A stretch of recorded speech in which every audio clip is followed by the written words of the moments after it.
Bonjour à tous, on se retrouve aujourd'hui pour débuter une nouvelle semaine de vlog. J'espère que vous allez bien, j'espère que vous avez passé un bon week-end. Le mien, oui, il fut bon comme toujours. Quoique je n'ai pas beaucoup lu ce week-end, j'ai plus vagabondé à droite et à gauche. Et dimanche, nous avons tourné une vidéo avec ma copine de book club, Sophie, que je ne vous présente plus, hein, Sophie du compte Instagram The Curiosity of S. Et donc ça nous a bien occupé toute une partie de notre dimanche, mais encore une fois, c'était un très chouette tournage et j'ai hâte de vous proposer ça sur cette chaîne. Donc la vidéo arrivera début décembre. Et je ne vous dis pas la thématique, mais c'est une réunion book club. Donc on va beaucoup papoter de bouquins et d'autres thématiques. Mais je garde le suspense entier. Sinon, donc je vous l'ai dit, ce week-end, j'étais quand même pas mal occupée. Donc je n'ai pas beaucoup lu. Mais j'ai quand même bien avancé dans mon livre du moment parce qu'aujourd'hui nous sommes le mercredi, si je ne dis pas de bêtises, nous sommes le 20 novembre. Donc je démarre un peu tardivement ce 33e vlog, on est déjà au 33e, c'est ouf. Mais du coup, bah voilà, j'ai quand même quelque chose à vous dire sur ce bouquin. Donc je suis en train de lire Toutes ces fautes de Andrea Mara. Donc un livre dont j'apprécie grandement la couverture, je la trouve vraiment trop belle et j'adore le petit nounours ici. Alors, au niveau du résumé, on suit donc Marissa. Donc, je vais vous raconter en fait le premier chapitre qui est vraiment la base de l'intrigue. Donc, ce que je vais vous dire, ce n'est pas du tout du spoil, hein, bien évidemment. Alors, on suit donc Marissa, qui est une jeune mère. Son fils Milo a 4 ans. Et elle a rencontré lors d'une fête de l'école, une autre maman qui s'appelle Jenny, dont le fils Jacob est dans la classe de Milo, et elle avait reçu un message de Jenny qui organisait un après-midi jeu. Et donc elle reçoit un message comme quoi, bah voilà, Milo est chez moi, viens le chercher à telle adresse à telle heure. Quand Marissa se pointe à telle heure à la telle adresse, c'est une toute autre personne qui lui ouvre la porte. Et au début, elle est hyper intriguée, et la personne en face lui répond, bah en fait, je ne suis pas Jenny, je ne connais pas de Jenny, et il n'y a certainement pas de Jacob, et encore moins de Milo chez moi. Et donc Marissa commence un petit peu à s'inquiéter en disant, bon bah c'est pas grave, je me suis sans doute trompée soit d'adresse, soit Jenny a fait une faute. Mais quand elle essaye d'appeler la fameuse Jenny, eh bien elle ne répond pas au téléphone. Et puis bah, petit à petit on se rend compte qu'en fait Milo a disparu. D'autant plus que la fameuse Jenny, donc la maman qui était censée héberger Milo chez elle pour une après-midi jeu, eh bien elle est à Paris. Et le numéro de téléphone avec lequel Mérissa a été contactée, eh bien ce n'est pas du tout le numéro de téléphone de Jenny. Et donc, bah, où est Milo? Que lui est-il arrivé? Et donc voilà le point de départ de cette intrigue. Alors, on suit principalement dans ce roman les points de vue, donc quand même à la troisième personne du singulier, mais on suit quand même 3 mamans. On va suivre Marissa, donc qui est la maman du petit Milo qui a disparu.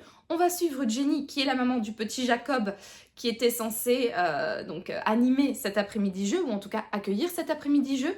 Et on va suivre Irène, qui est une toute autre maman, mais je ne vous en dis pas plus pour ne pas vous gâcher un petit peu le suspense de ce livre. Donc voilà, on va suivre ces 3 mamans sur une chronologie, J+1 après l'enlèvement, +2, +3, +4, etc. Et on va également avoir quelques petits flashbacks de 2 mois auparavant pour comprendre en fait comment cette histoire a pu être peut-être préparée ou préméditée, ou en tout cas qu'est-ce qui s'est passé quelques mois plus tôt pour qu'on en arrive là à l'enlèvement de Milo. Alors, au niveau du roman, au début, je pensais que ça allait être un policier pur jus. Je pensais qu'on allait véritablement enquêter. Enfin, oui, on enquête sur la disparition de Milo, bien évidemment. Mais en fait, je pensais véritablement qu'on allait avancer avec la police. Or, en fait, ce roman, c'est pas du tout ça. On est véritablement avec les 3 mamans. Donc, c'est plus comme un thriller psychologique en fait. On va suivre les mamans à travers leur quotidien, à travers leurs inquiétudes, à travers les recherches qu'elles vont faire pour essayer de découvrir qu'est-ce qui est arrivé au petit Milo. Et donc on est constamment avec elles et on vit avec elles leurs doutes, leurs peurs, leur colère, bref, tout un tas d'émotions liées à cette situation. Et en fait, moi, de base, je ne m'attendais pas du tout à un roman comme celui-là. Je pensais véritablement que la part policière allait prendre vraiment le pas sur l'intrigue. Et en fait, pas du tout. Et je dois bien avouer qu'au début, je m'étais dit, mince, si ça continue comme ça, je vais un petit peu m'ennuyer. Mais pas du tout.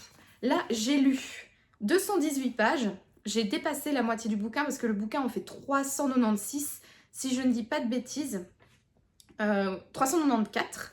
Voilà, donc il me reste voilà, un petit peu moins de la moitié à lire, j'ai déjà lu tout ça. Et honnêtement, c'est extrêmement prenant. Vraiment, je trouve que Andrea Mara, elle a ce don en fait de nous parler du quotidien de ces femmes dans cette situation particulière, de nous dépeindre leurs émotions, leurs ressentis, leurs pensées également et leurs relations avec d'autres personnes qui interviennent dans l'intrigue. Et je trouve ça vraiment très prenant. Elle a vraiment ce don de poser l'atmosphère, de la rendre de plus en plus pesante et également de maintenir notre haleine, de maintenir notre attention, de nous maintenir véritablement dans cette intrigue de A à Z. En tout cas, pour l'instant, moi, c'est un livre qui fait totalement le taf avec moi.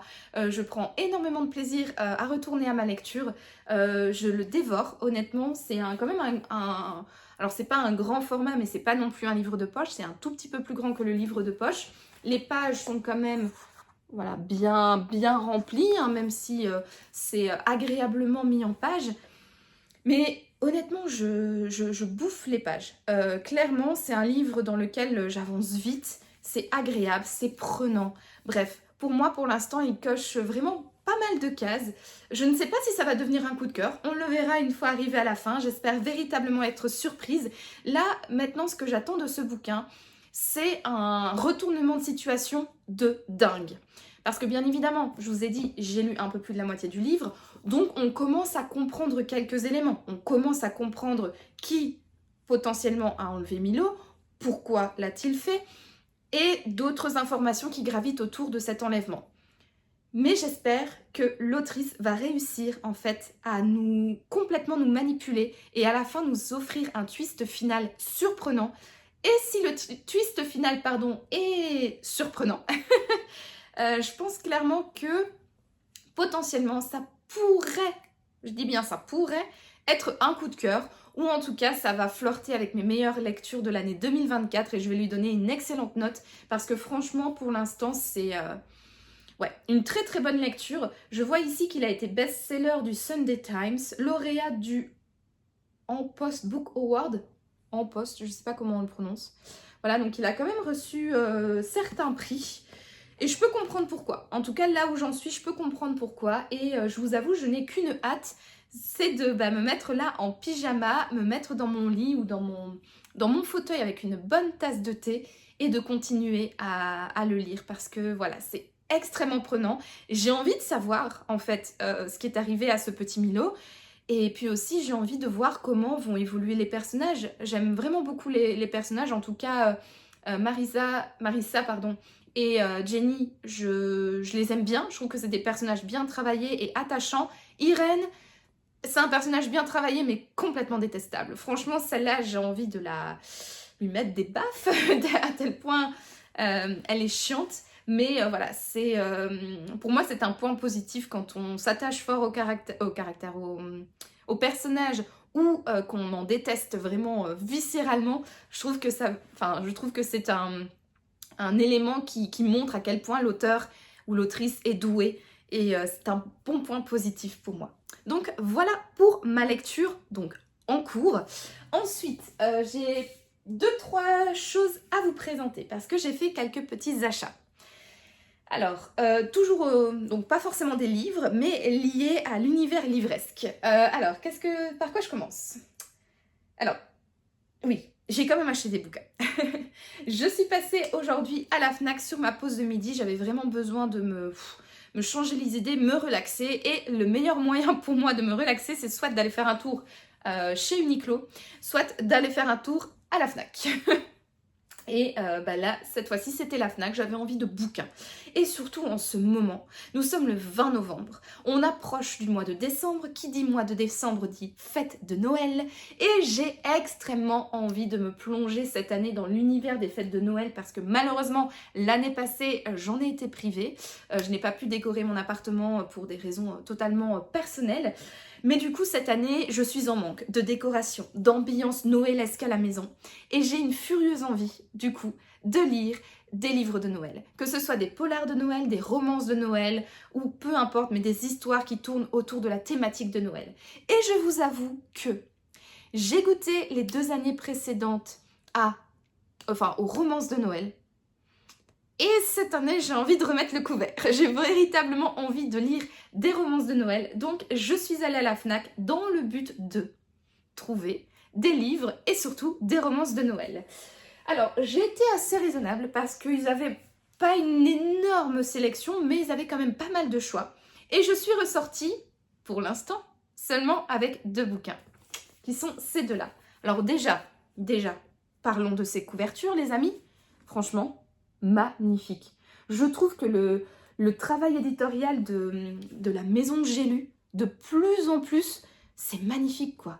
Vraiment, il y a un super travail éditorial. Je trouve que les couvertures sont magnifiques.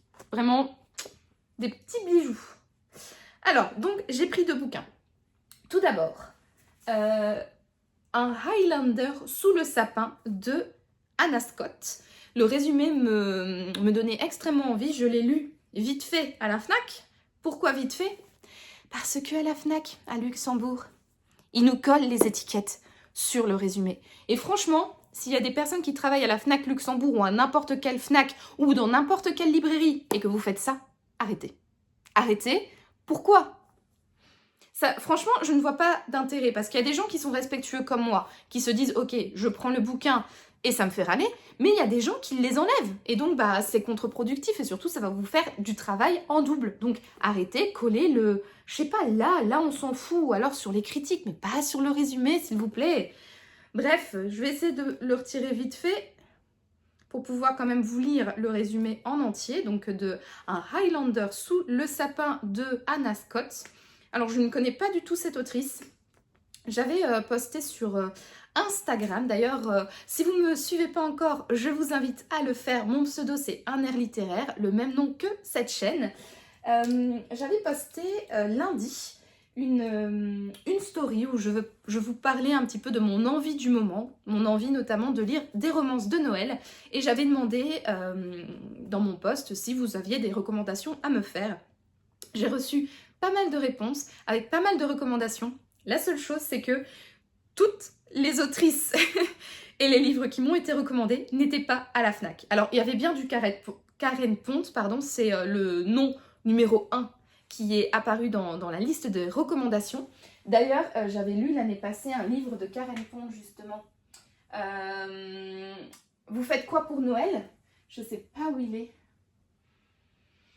Je sais pas où il est. Faudrait que j'essaye de le retrouver. Il doit être là, non? Bon, c'est pas grave. J'essayerai de le retrouver. À moins que ce soit là. Où est-ce que j'aurais pu le mettre sinon? Bon, c'est pas grave. J'essaierai de vous le retrouver et je vous le montrerai une prochaine fois. Donc j'avais lu Vous faites quoi pour Noël de Karen Pont et franchement ça avait été un énorme coup de cœur. J'avais adoré l'humour de l'autrice, j'avais adoré ses personnages, j'avais adoré ce côté très cocasse avec pas mal de références du milieu littéraire ou de la culture cinématographique, etc. Et franchement j'ai totalement accroché, j'avais kiffé ma vie. Et l'année d'avant, j'avais lu Comment ne pas faire pitié à Noël quand on est célibataire ou quelque chose comme ça. Je vous mettrai le titre exact ici et je vous montrerai la couverture aussi si je la retrouve plus tard. Et pareil, ce livre, ça avait été une super belle découverte. J'avais adoré cette histoire, je l'avais trouvée également drôle, très cocasse. Bien évidemment, comme toutes les histoires de Noël et toutes les romances de Noël, c'est extrêmement convenu. Hein. On se doute bien que le monsieur et la madame, ils vont finir ensemble malgré le fait qu'ils se détestent, malgré le fait que, je sais pas, enfin bref. On sait très bien que monsieur et madame, à la fin, ils vont terminer en bisous comme ça sous le sapin et que tout est bien qui finit bien. Il va neiger, ils vont boire du chocolat chaud et le chien va être sauvé, ils vont boire, enfin bref. Hein, vous m'avez compris, c'est extrêmement convenu comme les films de Noël. Hein. Voilà. Donc, du coup, tout ça pour dire qu'on m'avait énormément recommandé Karen Pont, donc que j'ai déjà lu, et on m'avait également recommandé d'autres autrices, je vous mettrai les noms juste ici, mais il n'y en avait pas à la FNAC, donc du coup j'étais un petit peu mince, du coup je vais y aller en freestyle, donc voilà pourquoi j'ai choisi un Highlander sous le sapin, parce que le résumé, ou la partie en tout cas du résumé que j'ai pu lire, me donnait fortement envie. Donc du coup, tout ça pour vous dire que je vais vous lire le résumé là, maintenant, tout de suite. Welcome to Scotland. Lorsque sa famille lui offre le voyage de ses rêves dans les Highlands pour Noël, Romy est bien décidée à oublier sa récente rupture et à en profiter pleinement. À elle, les châteaux, les lores et les paysages sauvages. Mais elle ne s'attendait pas à rencontrer un véritable Highlander dès son arrivée. Même si elle sait que la réalité ne ressemble pas à une série télé, Romy se laisse peu à peu charmer par Archie. Au diable la prudence. Après tout, c'est peut-être ainsi qu'elle vivra le plus féerique des Noëls. Alors je sais que rien qu'à la lecture de ce résumé, Sophie, ma copine de book club, a le nez qui saigne. Mais moi personnellement, ça me rejaillit trop, vous avez même pas idée à quel point. J'ai trop envie de mettre les décorations de Noël. On va le faire le week-end prochain, enfin le week-end qui arrive, là le 23-24, j'ai trop hâte. Et une fois que le sapin sera mis à la maison, avec cette ambiance lumineuse, noëlesque, et qu'on va pouvoir officiellement recommencer la saison des chocolats chauds avec la crème chantilly et des petits marshmallows, moi je peux vous dire, je vais très très vite dégainer ce genre de petit roman parce que c'est le roman, je trouve, doudou qui fait du bien pour l'instant pendant ces longues soirées et nuits d'hiver où il fait froid, où il pleut, où il vente, où il neige, où il gèle même parfois. Et ça réchauffe le cœur à l'intérieur. Ouais, je sais, j'ai l'air un petit peu nunuche comme ça, mais vraiment, ça me donne trop envie. Et là, le résumé me donnait trop du rêve. En plus, l'Écosse, c'est un pays que j'aimerais bien aller visiter. C'est un pays qui me vend du rêve depuis des années, depuis que je suis toute petite. Donc voilà, pour mon premier achat. Et ensuite, le second achat, pareil avec une étiquette sur le résumé. Donc, je vais vous l'enlever. C'est Un étrange Noël à Marcilly de Caroline Costa. Voilà, mon deuxième achat. Et lui, en fait, j'ai plus de batterie dans ma lampe. C'est pas grave, je la rechargerai cette nuit. Bon, du coup, on est un petit peu dans le noir, hein. Vous m'excuserez. Mais bon, apparemment, ouais, déjà 17 minutes, décidément, pour une ouverture de vlog. Je blablate. Mais bon, quand on est en bonne compagnie, hein, le temps s'écoule à une lenteur folle. Enfin... Non, l'inverse plutôt. Quand on est en bonne compagnie, le temps file plutôt à une vitesse folle. On a l'impression qu'on est là depuis 3 minutes, mais au final, on est là depuis une demi-heure. Voilà, j'ai enlevé mon étiquette. Donc lui, en fait, je l'ai choisi parce que ça avait l'air d'être un roman avec quand même une enquête policière, cozy crime, cozy murder. Enfin, voilà, je vais vous lire le résumé. À Marcilly, village pittoresque de Sologne, c'est l'agitation. Maxime Novak, le célèbre auteur de thrillers, va séjourner au château, transformé en maison d'hôte grâce à Vicky, décoratrice talentueuse et enfant du pays. Mais alors que les premiers flocons commencent à tomber, le sapin de Noël prend feu et les catastrophes s'enchaînent. Une disparition, un empoisonnement, un client mystère, des accusations de sabotage. Trop, c'est trop. Vicky décide de mener l'enquête pour sauver ce qui reste de Noël. Voilà. Donc, somme toute, une espèce de pseudo-enquête, hein, sous comment dire, épicée à la sauce Noël. Donc, je ne sais pas du tout à quoi m'attendre avec ce bouquin. Mais je me suis dit que, voilà, si je pouvais caser quand même entre deux romances, parce que j'aime bien de temps en temps des romances, mais je suis pas non plus une grande fan du genre. Si je pouvais quand même caser entre deux un petit roman de Noël sympatoche, potentiellement drôle, avec une allure d'enquête, de crime, etc., ma foi, je ne dis pas non. Et donc, il a sauté dans mes mains et j'ai décidé de l'adopter. Voilà. Voilà donc pour mes deux achats du jour à la librairie, à la Fnac. Alors, ce sera pas les derniers livres de Noël que je vais acheter, que je vais me procurer. Oui, ça se dit aussi. Parce qu'en fait, j'ai véritablement envie de lire ça cette année. J'ai envie d'en lire au moins un par semaine. Parce que voilà, j'ai envie de me mettre dans l'ambiance de Noël, d'être vraiment... Ouais, plongée dans cet univers. Et on va pas se mentir, les romances de Noël, si tu les lis pas à Noël, c'est pas en plein bain de joie que tu vas les lire, hein, clairement. Donc voilà. Samedi, je vais en librairie avec mes copines de book club parce que c'est journée book club samedi. Donc potentiellement, il y en aura peut-être un ou deux qui vont encore rejoindre ma palle.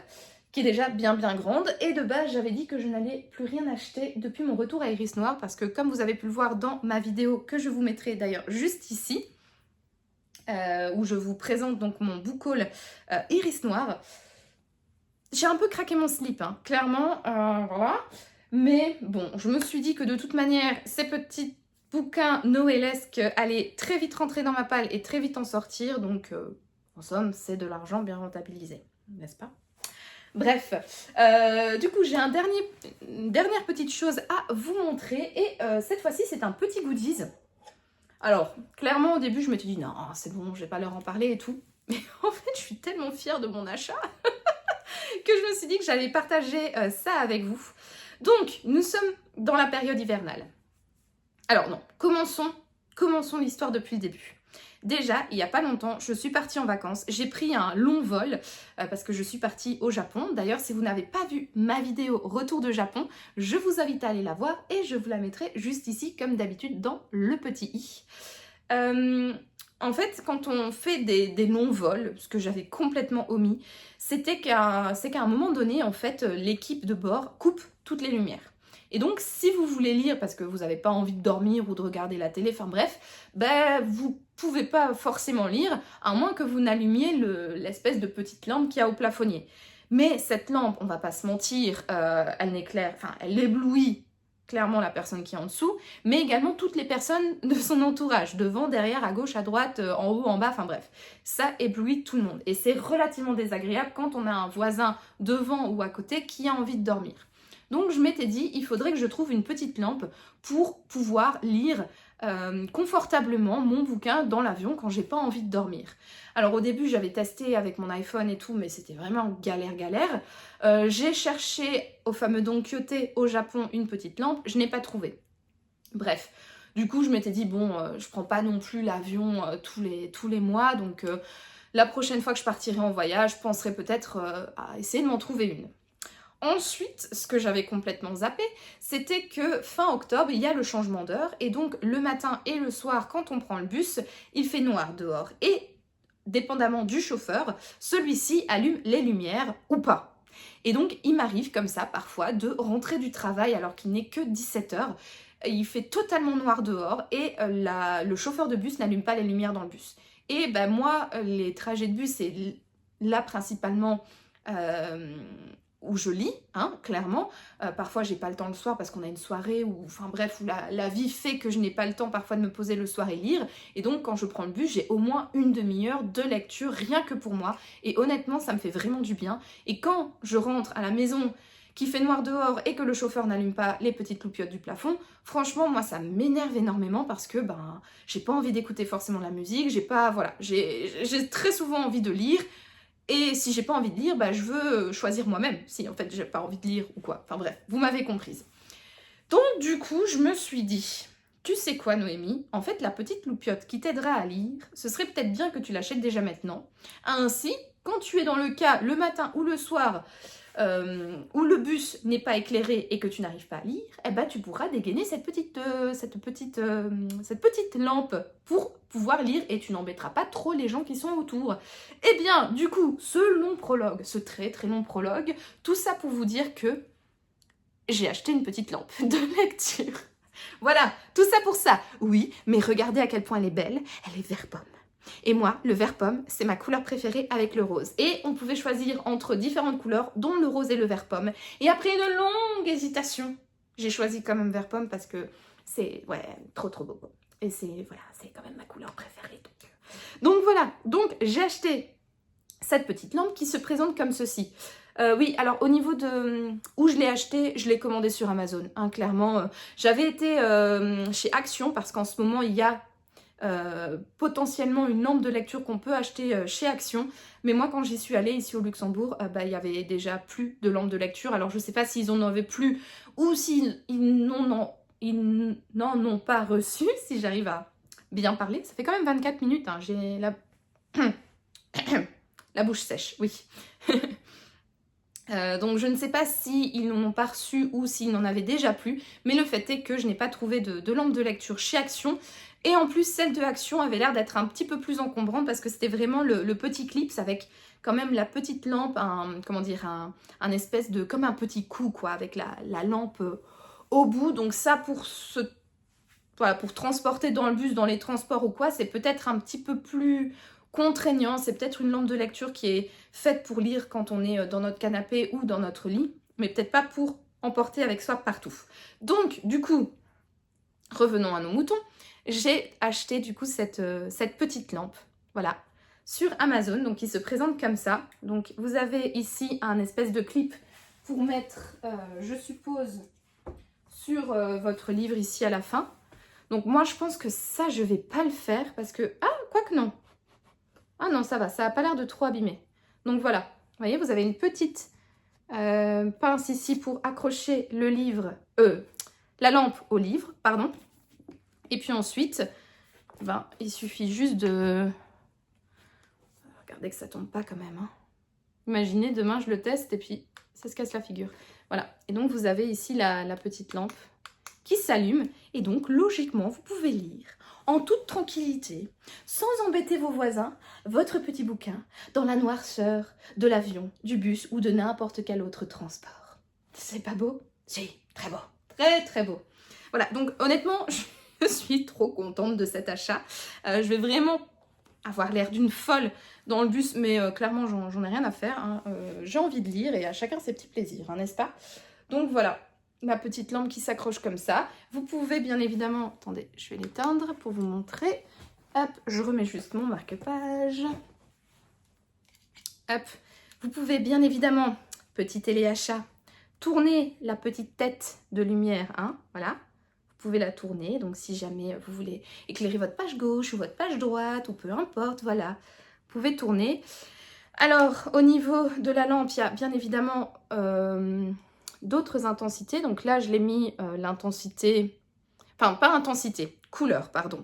Donc là, j'ai mis celle du milieu, donc pas trop jaune, pas trop blanche, parce qu'après, il y a la blanche et la jaune. Donc moi, j'ai mis celle du milieu.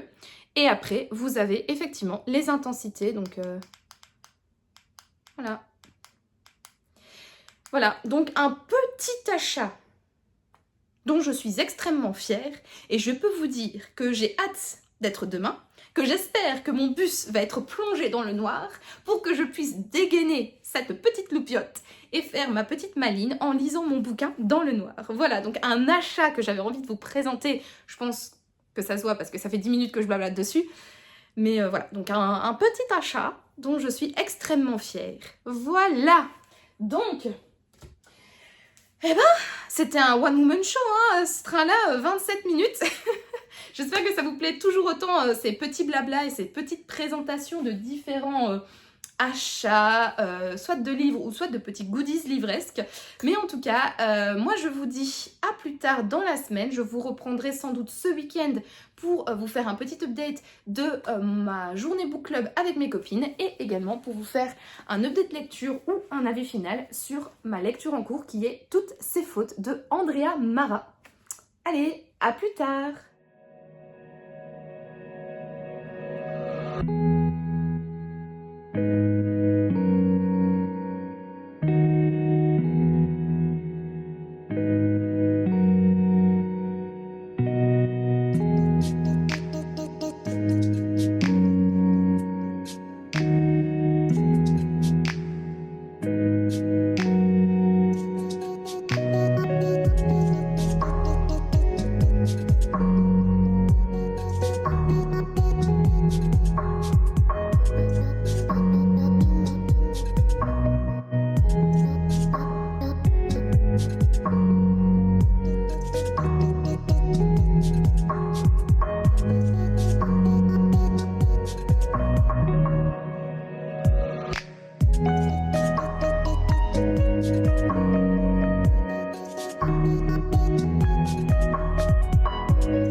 Se retrouve pour la clôture de ce 33e vlog. Nous sommes aujourd'hui le lundi 25 novembre et j'ai plein de choses à vous dire. Donc si ce n'est pas encore fait, je vous invite à vous installer bien confortablement et également à vous faire une petite boisson chaude pour regarder ce que j'ai à vous présenter aujourd'hui. Moi, je me suis fait comme d'habitude une petite tisane dans une magnifique tasse Monoprix que je me suis offerte ce week-end quand j'ai été faire un petit tour en ville avec mes copines de book club. Franchement, il y a rien à dire, hein, mais Monoprix niveau vaisselle ou alors objet de décoration, c'est un petit peu l'enfer. Hein. Ils font vraiment des choses, mais magnifiques. Et moi, personnellement, comme je suis extrêmement faible, je ne peux pas m'empêcher de craquer. Mais bon, en même temps, quand on voit la beauté de cette tasse, je n'ai pas pu résister. Bref, donc, faites comme moi, servez-vous une boisson chaude. Et c'est parti pour, pas mal de choses. Parce qu'au programme, j'ai donc un petit update... Enfin, même un update lecture normal à vous faire. Donc, je vais vous donner mon avis final sur ma dernière lecture et vous donner mon avis en cours sur ma lecture en cours. J'ai également un petit book haul à vous faire avec des réceptions, des achats et des cadeaux. Et je vais également vous présenter 2-3 petites choses que j'ai reçues ce week-end. Donc, voilà pour le programme. Je prends une petite chloupe. Voilà, et maintenant, je suis d'attaque pour commencer ce dernier rush de la semaine. Donc, on va commencer par l'une de mes réceptions. J'ai reçu cette semaine dans ma boîte aux lettres le dernier livre de la maison d'édition La Lucarne Indécente. Donc, si vous ne connaissez pas encore cette maison d'édition, c'est une jeune maison d'édition belge qui a été créée par l'un de mes amis d'université. Et en fait, La Lucarne Indécente souhaite mettre en valeur des auteurs peu ou pas du tout connus, des auteurs qui ont été édités ou pas encore été édités, et ils essayent véritablement de trouver des auteurs qui sont peut-être passés par les mailles défilées des autres maisons d'édition, et ils ne se cantonnent pas à un genre en particulier, ils laissent vraiment la voie ouverte à plusieurs genres. Ainsi, ils ont pu déjà publier des romans qui prennent des apparences de thriller, ils ont déjà publié, donc moi j'avais lu Ir de Thomas Talens, qui est juste ici, qui est un roman écrit en alexandrin et c'est une épopée viking. Donc voilà, on est dans un genre contemporain, poésie et épopée. Donc voilà, genre qui n'a absolument rien à voir. Je pense qu'ils ont aussi un roman d'anticipation. J'avais lu aussi de chez eux un roman young adulte fantasy. Donc voilà, c'est véritablement une maison d'édition qui propose plein de genres de littérature différentes.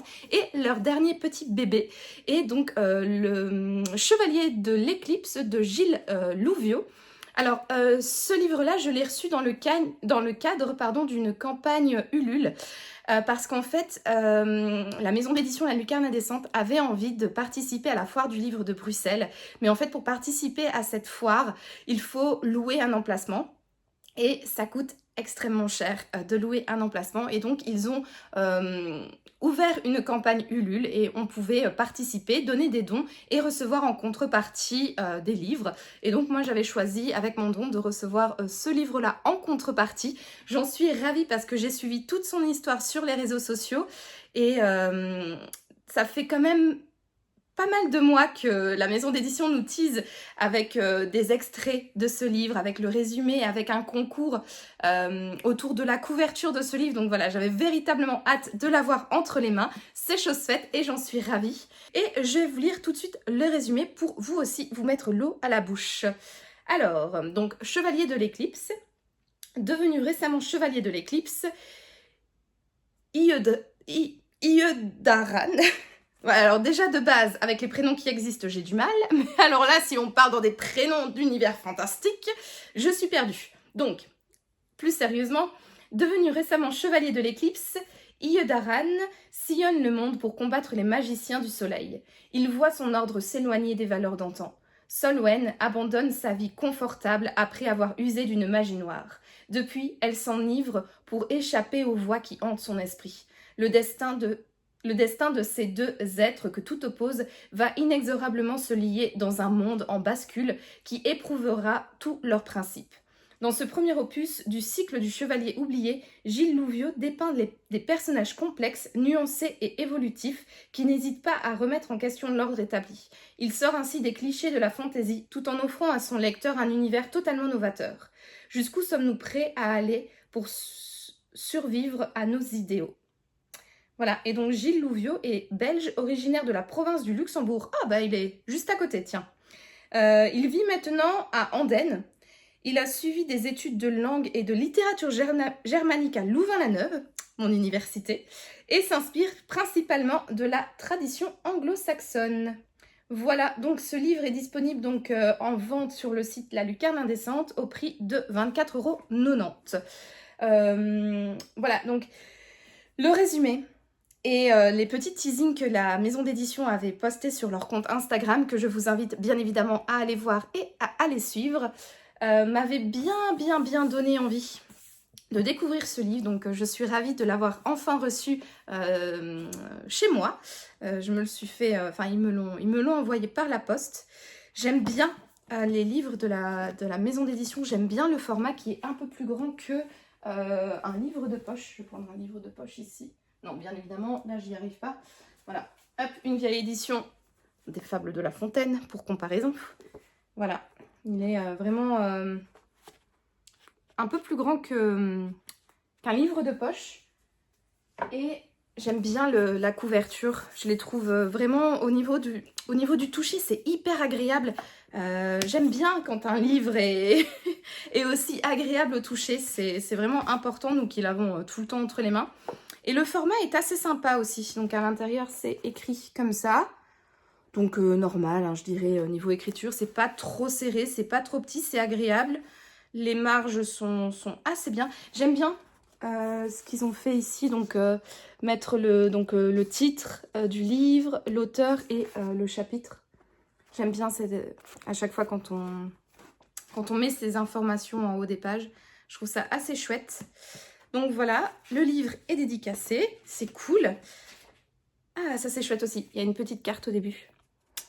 Voilà, donc pour se retrouver dans cet univers hein, que l'on ne connaît point. Donc ça c'est chouette, j'aime bien savoir me repérer quand les héros voyagent et vont d'une ville à l'autre.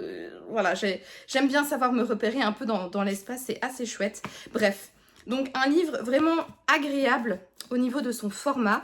Les pages sont chouettes aussi, elles sont un peu plus épaisses, elles sont différentes de celui-là, je dirais.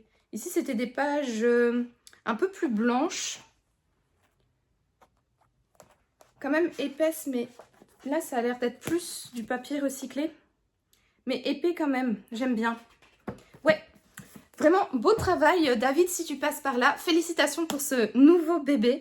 J'ai hâte de le découvrir. Je pense que je vais le sortir pendant mes vacances de Noël. Je vais prendre congé pendant 2 semaines, donc j'aurai le temps de lire. Parce qu'il est quand même assez gros. Oh non, ça va. 488 pages. Ouais, donc quand même un beau bébé, mais ça va. C'est pas non plus une énorme brique, quoi. 488, ça passe encore. Donc voilà pour ma première réception. Ensuite, deuxième réception qui est également un achat. Alors, pour ce livre-là, il faut quand même que je vous raconte une petite histoire. En fait, il y a une saga que j'ai lue quand j'étais petite et je ne sais pas pourquoi, j'étais persuadée que cette saga était composée de 3 tomes, que c'était une trilogie et que voilà. Sauf que il y a quelques années, je pense il y a 2 ou 3 ans, j'ai découvert qu'en réalité, cette saga n'était pas composée de 3 tomes, mais de 5 tomes. Donc, comment vous dire que c'est une saga que j'ai adorée quand j'étais jeune. J'ai commencé, donc j'ai reçu le premier tome en 2006, il me semble, donc j'avais 13 ans. Je l'avais lu lors de vacances, quand on était partis avec mes parents à la mer du Nord. J'avais dévoré ce livre-là, ça avait été un énorme coup de cœur pour moi. Et donc j'avais enchaîné l'année d'après avec le 2e tome, l'année d'après avec le 3e tome, et puis bah voilà, j'étais persuadée que c'était une trilogie. Et donc, bah au final, non. Et je me souviens d'avoir tellement aimé cette saga que quand j'ai vu qu'il y avait 2 autres tomes, eh bien, j'ai décidé de me les procurer parce que j'avais envie de continuer cette saga. Et donc, j'avais acheté il y a quelques temps le tome, du coup, 4 sur Vinted. Et j'ai... alors, il faut dire que Vinted est comment on appelle ça, le monde du livre d'occasion ici au Luxembourg. C'est pas trop exploité, hein. Vraiment il y a du travail pour tout ce qui est monde de l'occasion, surtout au niveau des livres. Et en fait Vinted depuis je dirais bien maintenant presque 2 ans, on va dire une bonne année et demie. Vinted, c'est galère. À l'époque, il y a de ça 5 ans, quand je vendais mes vêtements sur Vinted, c'était relativement facile. Il y avait en ville des endroits où on pouvait aller déposer les colis. Il y avait en ville des endroits où on pouvait aller rechercher des colis. Quand je dis en ville, je parle de Luxembourgville, hein, donc de la capitale. C'est comme ça qu'on prénomme Luxembourgville, on dit on va en ville. Il y avait également près de chez moi un endroit où je pouvais aller récupérer des colis Vinted. Donc ça, c'était hyper pratique parce que du coup, je demandais à mon mari d'aller déposer mes colis Vinted parce que il y avait un point pour les déposer juste à côté de son boulot. Et moi, quand j'en recevais, c'était juste à côté de la maison, donc j'avais qu'à passer après le travail. Sauf que petit à petit, les endroits de dépôt et de retrait pour les colis Vinted, ils se sont... il n'y en a plus. Il y en a eu de moins en moins. Jusqu'au moment où, quand j'ai voulu me faire livrer des colis Vinted, les seuls points relais qu'il y avait dans les environs, ne fonctionnaient plus. Les colis n'arrivaient pas dans ces points relais. Ils étaient à chaque fois renvoyés à l'expéditeur. Bref, donc du coup, Vinted, j'ai totalement abandonné et voilà, parce que vraiment, c'est trop galère. Vraiment, le secteur du livre d'occasion, ici au Luxembourg, c'est vraiment pénible. Il n'y a pas de boutique de seconde main. Il y a des boutiques style antiquité où on peut trouver des meubles, des vêtements, des tasses, qui ont parfois un petit rayon livre. Mais sinon, il n'y a pas de vraie librairie de seconde main. Et quand il faut acheter quelque chose... même sur internet, c'est assez compliqué parce que parfois il faut passer par des sites belges ou des sites français et ces sites parfois ne livrent pas au Luxembourg. C'est assez pénible, j'avoue, surtout quand on cherche des livres qui ne sont plus édités ou plus commercialisés. Et ça, c'est véritablement dommage. Bref, tout ça pour vous dire que j'avais donc arrêté mes recherches sur Vinted pour le 5e et dernier tome de la saga. Alors, je ne fais pas durer le suspense plus longtemps. Il s'agit de la saga Les Enfants de la Lampe Magique de P. Becker. Voilà. Et en fait, donc, après avoir trouvé un tome 4 en super bon état, j'étais à la recherche du tome 5. Mais il y a eu les problèmes avec Vinted. Et donc, je n'ai plus cherché. Voilà. Bref.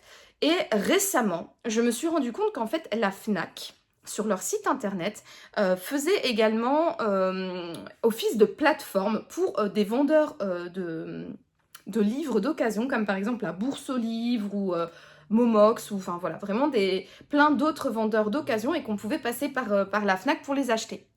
Problème, c'est, comme je vous l'ai déjà dit, on ne livre pas au Luxembourg. Donc, on a une Fnac ici au Luxembourg, mais qui est en fait reliée à la Fnac belge. Et quand on passe par le site de la Fnac belge pour acheter des livres en occasion, ça ne livre qu'en Belgique, ça ne livre pas au Luxembourg. Idem, quand on passe par le site de la Fnac français, ça ne livre pas à travers les frontières. Mais heureusement, et ça, merci la Poste luxembourgeoise de faire ce service, il existe ce qu'on appelle un pack-up import. C'est en fait, on fait livrer un colis soit en Allemagne, soit en France, en fonction du pays avec lequel c'est le plus facile de travailler. Et en fait, on fait livrer, je suppose, à un point relais ou à un endroit, on fait livrer notre colis. Et puis ensuite, la Poste luxembourgeoise s'occupe d'acheminer le colis au Luxembourg. Et donc, il le met dans une espèce de box 724, vous voyez, où on met un petit code et on récupère le colis. Alors, bien évidemment, pour faire ça, ça coûte. Il y a des frais. Et ça coûte environ, je pense, 6 ou 7 euros de frais de livraison. Donc, pour faire le pack-up import entre le lieu en Allemagne ou en France jusqu'à son pack-up box pour récupérer le colis. Voilà. Longue histoire pour vous expliquer que j'ai acheté un livre en occasion. Donc en fait, j'ai fouillé quand même le site de la Fnac. J'avais vu qu'il y avait le fameux 5e tome des Enfants de la Lampe Magique en super bon état. Et je dois bien avouer, le livre, il est neuf. Il y a encore l'étiquette d'ailleurs ici du Leclerc, je pense. Ouais, du Leclerc. Et franchement, vu l'état du livre, bon, il est un peu sale, il y a une tache sur la couverture. Mais sinon, je pense clairement que c'est un livre qui était dans les rayons du Leclerc et qui n'a jamais été vendu, en fait. Parce qu'il est en état impeccable. Et je l'ai eu, surtout, au prix de 5 euros. Donc, je me suis dit, voilà, je vais payer 7 euros avec le pack-up import, mais honnêtement, un livre dans un état neuf, vraiment comme neuf, un très très bon état, bah du coup, ça me fait environ, du coup, ça me fait 12 euros pour le livre. Neuf, il coûtait 15,90, donc je trouvais que ça... Voilà, ça en valait la peine. Donc, je me suis dit, bon, ça fait longtemps que tu veux acheter ce 5e tome. Vas-y, fonce. Il y avait une chouette offre, un livre en très bon état. Voilà, allez, vas-y, fonce et ça te coûtera pas non plus des 100 et des 1000. Donc voilà, je suis l'heureuse détentrice de ce 5e et dernier tome. Et cette fois-ci, j'ai été vérifiée, c'est vraiment le dernier de la saga, donc Les Enfants de la Lampe Magique de P. Becker. Donc là, dans cette saga, on va suivre des jumeaux, des faux jumeaux, John et Philippa, qui vont en fait découvrir qu'ils sont des djinns. Donc des djinns, ce sont comme des génies. Donc ils peuvent habiter dans une lampe, etc. Et ils ont des pouvoirs magiques. Et avec leur oncle Nemrod, ils vont traverser le monde, ils vont parcourir le monde afin de résoudre des mystères et bien évidemment sauver le monde de certaines personnes qui veulent le conquérir ou le faire sombrer ou tuer les humains. Enfin bref, voilà, ils vont vivre plein d'aventures en découvrant aussi ce monde qu'ils ne connaissaient pas du tout, donc ce monde de la magie, ce monde des djinns, et également apprendre à contrôler leurs pouvoirs. Donc on va suivre dans leur premier tome tout ce rite initiatique autour de cet univers. Je vais y arriver. Et j'avais véritablement aimé cette saga, donc voilà. Alors là, je vais pas vous lire le résumé, parce que comme c'est un tome 5 et qu'en plus je n'ai pas lu le tome 4, je n'ai pas envie de vous spoiler et de me spoiler aussi. Donc voilà pour mon deuxième achat.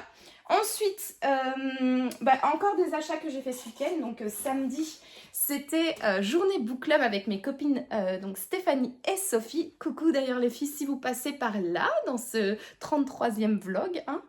Nous sommes passés bien évidemment à la Fnac. Et je m'étais dit, allez, je n'achète rien.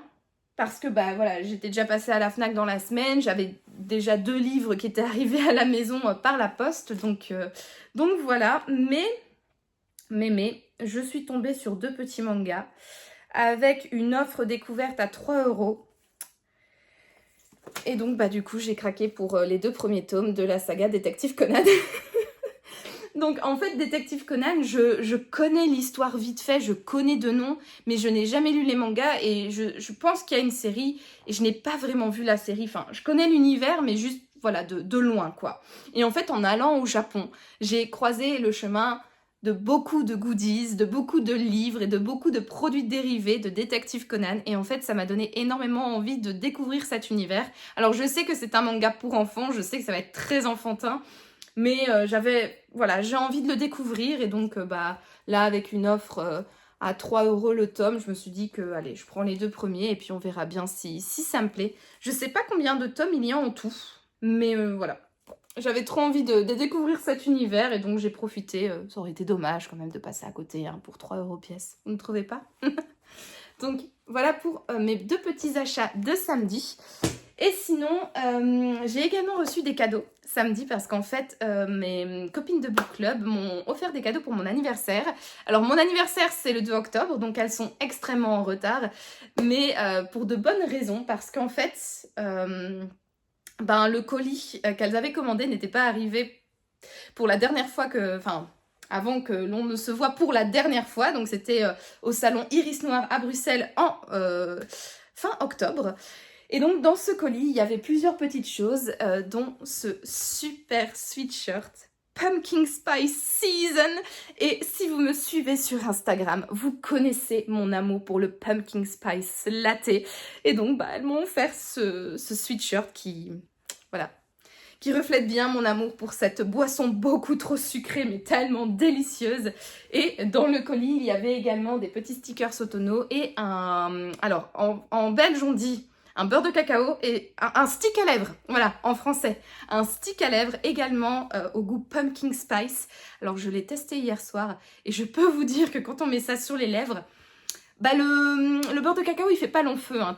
En fait t'as juste envie de lécher tes lèvres tellement ça... Ah ça a bon goût.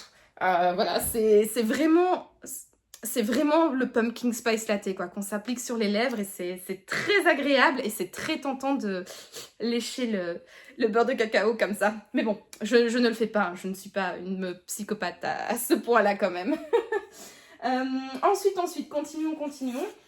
Sophie est partie à New York au mois de septembre. Et elle nous a rapporté des petits cadeaux. Donc, alors je ne l'ai pas pris avec moi, mais j'ai reçu un super tote bag avec un petit chat dessus. Elle m'a également pris un chouette marque-page comme celui-ci avec plein de chats qui sont dissimulés dans la ville de New York. Voilà, un super marque-page en... Alors je sais pas, c'est en toile cirée, en fait c'est un marque-page tout mou comme ça. Je ne l'ai pas encore décollé du carton sur lequel il est collé, mais voilà, c'est un marque-page assez flasque, comme ça, mais super beau. Sophie me connaît bien, hein. Mon amour pour les chats, vous le savez, c'est plus grand quand même que mon amour pour le pumpkin spice latte ou le matcha. Voilà, bien que dans matcha, il y a chat dedans. Bon, bref. Je dis des bêtises, et elle m'a également, donc Sophie toujours, ramené de New York un book mystère. Donc elle avait également, donc elle l'a acheté emballé, hein, c'est pas elle qui l'a emballé, et elle me l'a rapporté. Donc jusqu'à samedi, pour elle aussi c'était un petit peu les points d'interrogation. Elle savait pas trop quel livre contenait cet emballage. Et donc, l'indice qu'il y avait dessus, c'était Cute, Cozy, Bookshop et Romance. Et le livre qu'il y a dedans est un livre, donc du coup, en anglais. Donc là, ça va être pour moi un très grand challenge. Parce que comme vous le savez, je ne lis que en français. Je ne lis pas en anglais, je ne lis pas en allemand. Je lis parfois en luxembourgeois, mais bon, ma BD que je vous avais présentée dans l'un de mes vlogs, je ne l'ai toujours pas terminé. Et si vous voulez savoir de quelle BD je vous parle, je vais vous mettre le vlog juste ici dans le petit i. Donc voilà, donc je lis principalement en français. Et là, donc elle m'a ramené un livre en anglais. Alors comme c'est une romance, je pense que ça va être facile.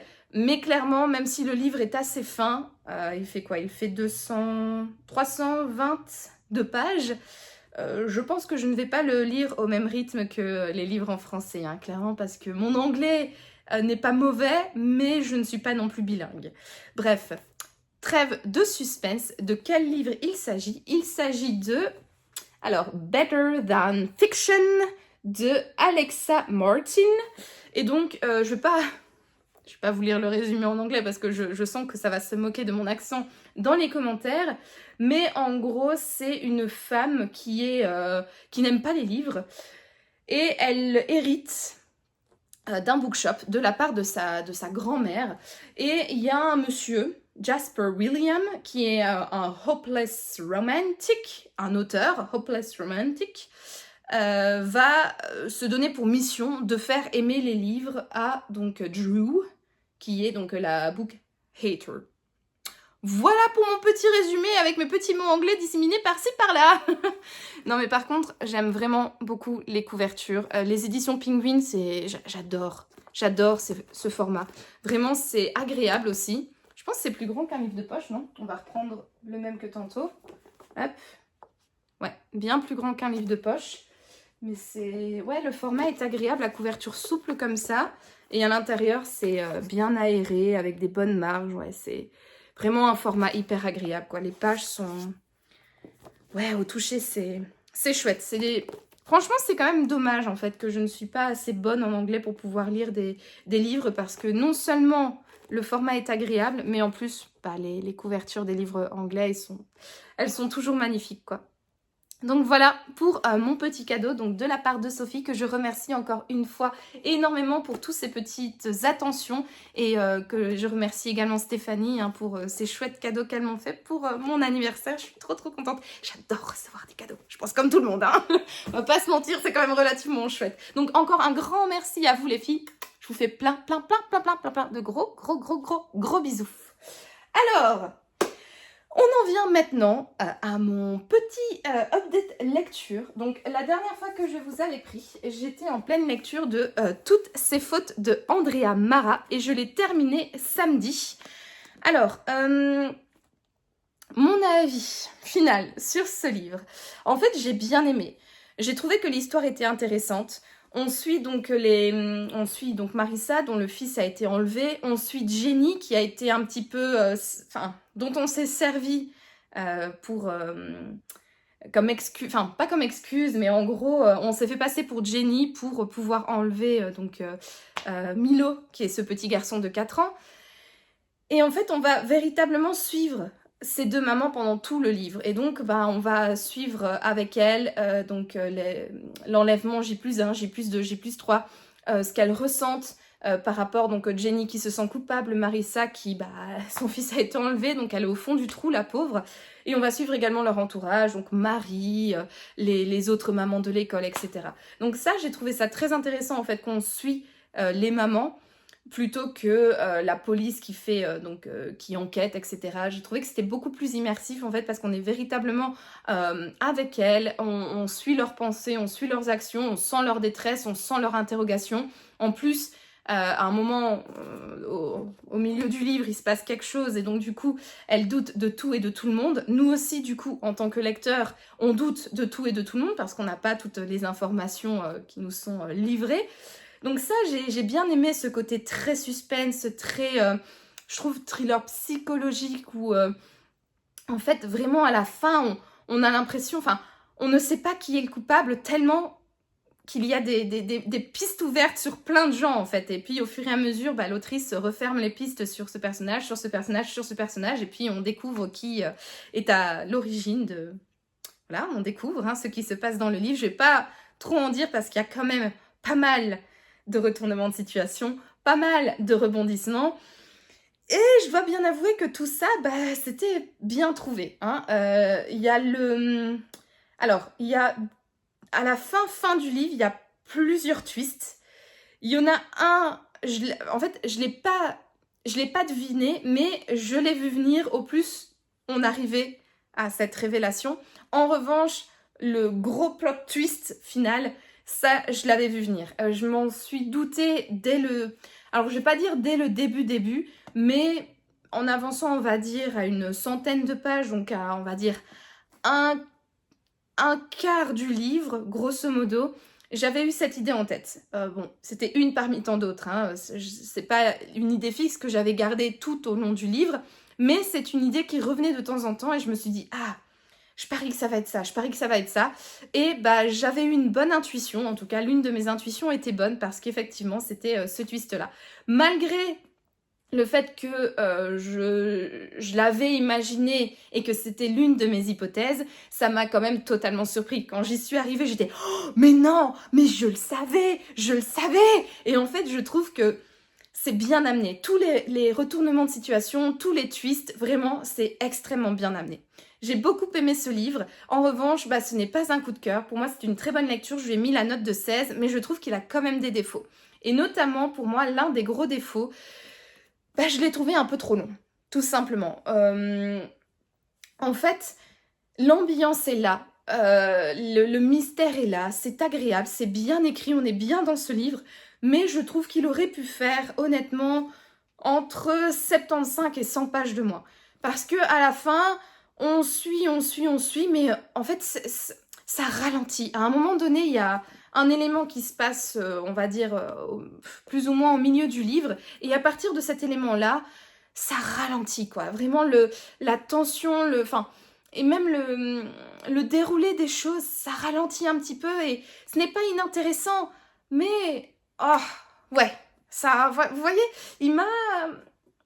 Ouais, j'aurais bien aimé que ce soit un peu plus actif, qu'il y ait un peu plus d'éléments, un peu plus d'action, voilà, que ce soit moins tiré en longueur, en fait. Et voilà, et donc je trouve que si on avait un peu raccourci l'intrigue, ça aurait été parfait. Et aussi, un deuxième élément que je reproche, entre guillemets, à ce livre, c'est que, je vous l'avais dit, je pense, dans le rush précédent, en fait, on suit 3 mamans. On suit Marissa, donc la maman de Milo, le petit garçon qui a été enlevé. On suit Jenny, donc la maman qui a été utilisée, entre guillemets, comme prétexte pour enlever Milo. Et puis ensuite, on a Irène, qui est une maman. Je ne vous dis pas de qui, je ne vous dis pas de quoi, encore une fois, pour ne pas vous spoiler. Mais en fait, je n'ai pas compris l'intérêt de suivre cette femme. Déjà, elle est totalement... elle est... Oh, elle est abjecte. Oh, vraiment... moi, je l'ai détestée du début à la fin. C'est un personnage qui est... Ouais, que j'ai détesté. Et en plus, sérieusement... Pardon, je vais tousser. Je vais prendre une petite chloupe, tiens. Mais... ouais, non, sérieusement, je ne comprends pas à quoi elle a servi. En fait, elle a servi à... comment dire, elle a servi comme élément pour aider à ce que l'intrigue se déroule un peu plus vite. Par exemple, la police avait des questions et en fait, elle a appelé Irène pour poser des questions et celle-ci a répondu. Et je pense que c'était du coup un outil scénaristique pour que la police arrive plus rapidement aux informations et à trouver donc du coup des réponses pour mener l'enquête en fait. Mais voilà, j'ai vraiment pas compris à quoi elle a servi et ouais, on aurait pu enlever tous les chapitres qui lui sont dédiés quoi, parce que je vois clairement pas ce que ça a apporté. Et sinon, au niveau de la fin, on apprend pas mal de choses dans... Alors, est-ce que c'est un épilogue? Je vais regarder. Non, c'est le dernier chapitre, en fait. Il est tout petit, il fait... non, pardon, je me trompe. C'est l'avant-dernier chapitre. Enfin, on va dire les 2 derniers chapitres, quoi. Donc, l'avant-dernier chapitre fait 1, 2, 3, 4 pages. Et le dernier chapitre fait 2 pages.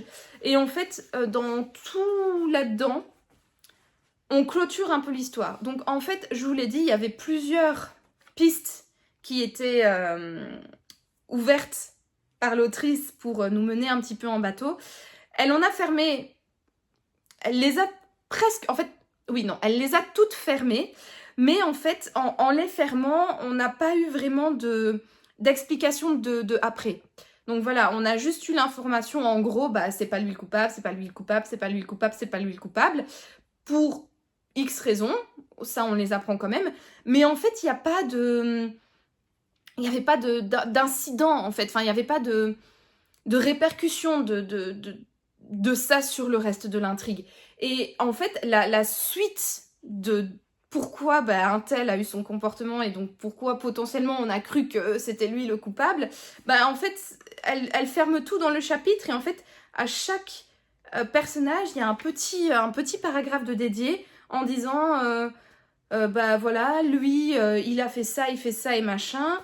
Lui, il fait ça et machin. Lui, il s'assied, il regarde ça et voilà. Et donc, en gros, elle donne un point final à tous ces personnages, mais je trouve de manière... bon, encore une fois, c'est bien qu'elle ne s'est pas étalée non plus pendant des centaines et des centaines de pages, mais je sais pas, j'ai trouvé que cette manière de faire, de terminer l'avant-dernier chapitre par chaque personnage, un paragraphe pour expliquer où est-ce qu'il en est, voilà... Je sais pas, ça m'a un peu perturbée. J'étais limite, j'aurais bien aimé qu'elle n'y revienne pas, quoi. Voilà. Je m'étais dit en terminant, waouh, tout ça pour ça. Et alors, le dernier chapitre, c'est un article de journal qui explique une chose qui s'est passée. Et voilà. C'est comme ça que se clôture le livre. Je dois bien avouer que je sais pas.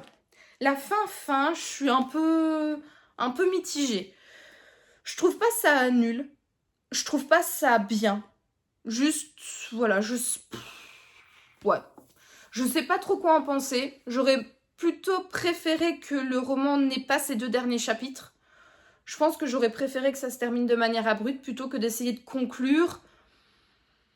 Bon, voilà. En tout cas, moi... cette manière de faire cette conclusion, ça ne m'a pas... Voilà, ça n'a pas forcément fonctionné avec moi. Donc, voilà. Mais, quoi qu'il en soit, comme je l'ai dit, voilà, quelques points négatifs. Mais, in fine, c'était quand même une bonne lecture. C'était quand même addictif. Ça se lit facilement. C'est hyper agréable à lire. Pareil, hein, je vous parle depuis tout à l'heure du format du bouquin. Mais ce format est hyper agréable. Encore une fois, c'est un peu plus grand qu'un format poche. Et à la main, c'est... Ouais, c'est agréable, vraiment. C'était un chouette roman à tenir en main, un chouette roman à lire, un chouette roman à découvrir et en tout cas je pense que je relirai un livre de Andrea Mara. J'ai bien aimé sa gestion du suspense, j'ai bien aimé son traitement des personnages, j'ai bien aimé sa plume et j'ai bien aimé l'histoire quand même malgré quelques points négatifs. Donc voilà pour mon avis final sur toutes ces fautes de Andrea Mara. Ensuite, du coup, j'ai terminé ce livre samedi, donc dimanche, il me fallait une nouvelle lecture. Et samedi soir, avec mon mari, nous avons mis notre sapin de Noël, le premier sapin dans ce nouvel appartement. Je suis trop contente. Et donc, le fait d'avoir installé notre sapin, ça m'a donné envie de lire une romance de Noël. Et donc, je vous l'ai présentée dans le précédent rush. Voilà. Et aussitôt acheté, aussitôt lu, aussitôt sorti de ma palle. Donc j'ai sorti un Highlander sous le sapin de Anna Scott. Donc je vais pas vous lire le résumé parce que je vous ai lu le résumé dans le précédent rush. Enfin, résumé vite fait, c'est en fait Anna qui... non pas Anna, qu'est-ce que je raconte, Romy qui vient de se faire larguer. Elle avait prévu d'aller avec son mec en Écosse. Mais bon voilà, comme elle s'est fait larguer, elle pensait que le voyage allait tomber à l'eau, sauf que sa maman et ses deux sœurs vont lui offrir un voyage en Écosse pour qu'elle oublie son ex et qu'elle aille vivre enfin son rêve de découvrir l'Écosse. Et bien évidemment, quand elle arrive en Écosse, elle rencontre un super beau Highlander, bien évidemment, qui parle français, qui est beau comme un dieu, qui est intelligent et qui quelque chose que l'on sait nous, mais que Romy ne sait pas et que je ne vais pas vous dévoiler ici. Un petit secret à propos de ce très beau Highlander. Alors. Bon, moi clairement, c'était le genre de livre que j'avais véritablement envie de lire en ce moment. Une petite romance de Noël, j'aime bien ça. Très souvent, c'est convenu. C'est un petit peu cucu la praline, clairement. Je sais pas, moi c'est un petit peu mon petit guilty pleasure, j'aime bien, c'est drôle en plus souvent, et là il y a clairement tout il y a tout dans ce romance que j'aime. Alors ici pour une fois, et c'est ce que j'aime bien dans cette romance, c'est qu'on n'est pas dans un enemy to lover.